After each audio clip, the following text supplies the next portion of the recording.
What dentists know about disinfectant wipes versus Lysol or other sprays that will alarm you. Hello, this is Dr. Donald Fox, orthodontist in Fort Lauderdale. You can find more about me and my credentials at reallystraightwhiteteeth.com. Also, I've recently published 2 books that are on Amazon, Apple, iBook, and Barnes & Noble. One of them is How to Stop a Child from Thumb Sucking Within 1 Hour. It is called Stop Thumbsuck Revolution, which is the first book in history to do this. This is written to mothers to simply read on a Saturday afternoon.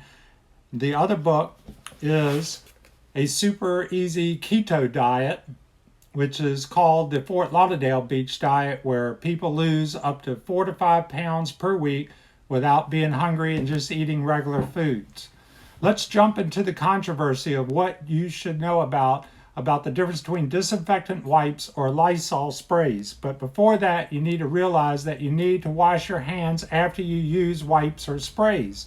But I want to recommend that don't always depend on those hand sterilizers or sanitizers. They are easy and quick to use, but they're nowhere close as efficient in getting the coronavirus off your hands and around your fingernails, around where the skin is, and also on the knuckles as compared to foam soap. At my website, you will see another video titled What Physicians and Dentists Know About Washing Their Hands.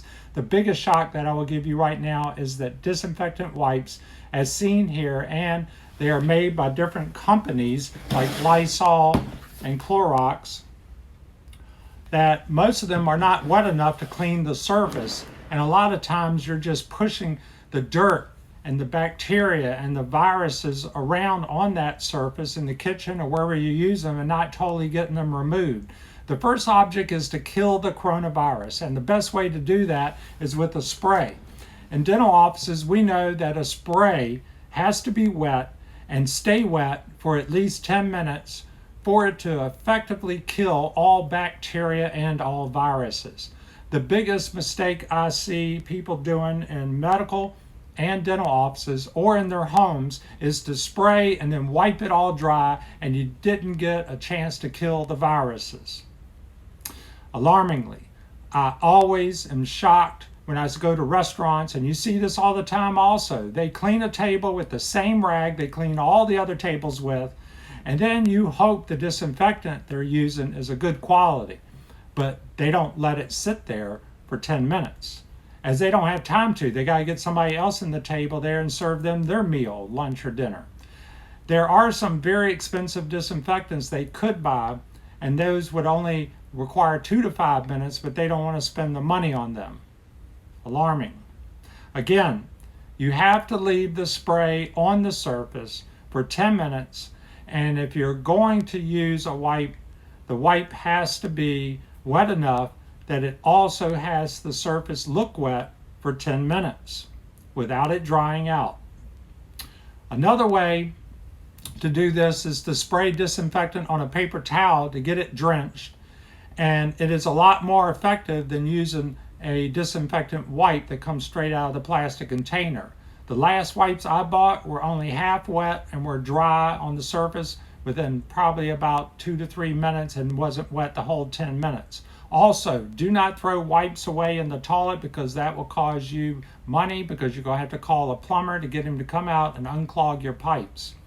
Some things I like to use on the iPhone is a paper towel, or on your car keys is to don't use the wipes, but to actually use a paper towel, drench it, and then wipe them down. Do not get the liquid too heavy in your car keys, because it'll ruin them. Also, Lysol spray and other solutions are rare to find now. Every time I go to the grocery store, the shelves are empty.